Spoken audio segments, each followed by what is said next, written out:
মালয়েশিয়াতেও মিষ্টি পাওয়া যায়, ভ্যারাইটিস সব মিষ্টি আছে, লাড্ডু, জিলেবি, এটা মনে হয় বরফি, বিভিন্ন রকমের মিষ্টি আছে।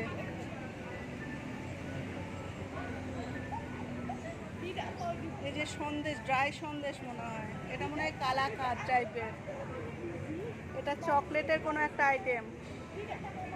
এই যে একটা, এটাও ড্রাই, এটাও ড্রাই মিষ্টি, নাম জানি না, তোমাদের দেখাচ্ছি। আর স্ন্যাক্সের মধ্যে এই দেখো,